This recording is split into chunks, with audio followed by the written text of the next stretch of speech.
Hi Life Tickers, we're going to take a bit of time here to take you through the full version, the paid version of LifeTick, so you get a better idea as to what's in store if you decide to upgrade.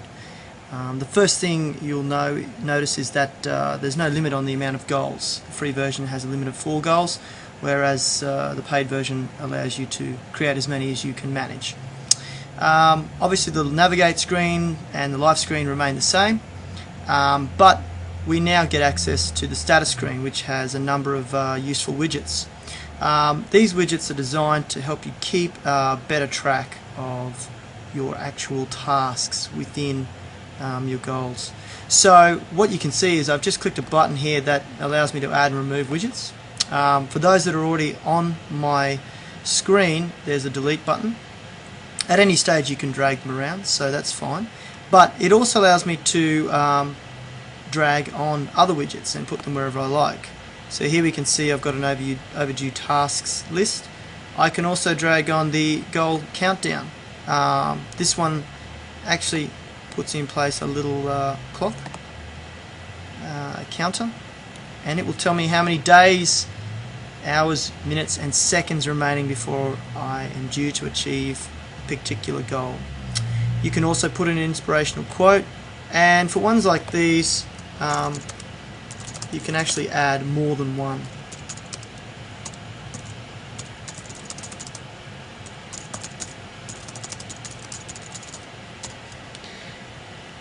And if I wanted another inspirational quote, again I could just drop it in there.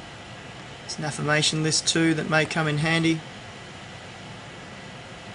And you can also put in your active tasks and a counter for overdue tasks. So put as many as you want in there.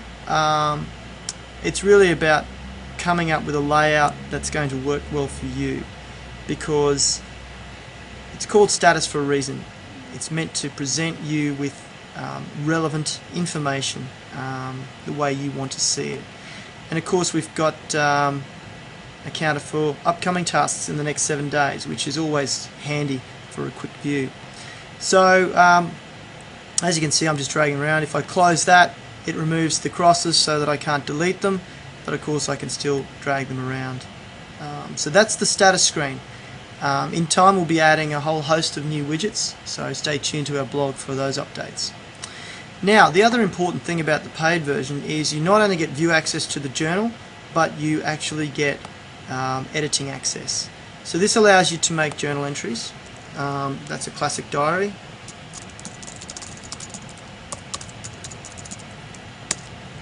And that allows you to also adjust the date. You can backdate things if you forgot to put something in at a certain time. But for now we're going to stick with that timestamp. And what you can see, it appears there as the most recent activity in my journal. It also allows you to create journal categories. Now I will devote an entire video tutorial to explaining the journal categories, but what this allows you to do in brief is actually create any kind of journal entry you want, be it books you've read, weight loss, holiday visits, anything that you want to somehow capture. And these can include things that are actual just text, like books you've read, a counter, like a gym visit, yes I've been one extra time, something that's numerically measured, such as miles you might run every week, or something that's perhaps currency based. So these are what journal categories are. They allow you to enter data very quickly into LifeTick, and for those categories that are numeric, counter or currency based, you can then graph them later on.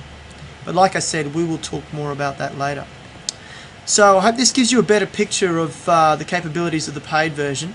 You'll find that the journal is very powerful and gives you the information you need and lets you keep track of everything that you're doing. And of course the status page gives you a good overview of where you're at. And finally, don't forget that you can now set as many goals as you like.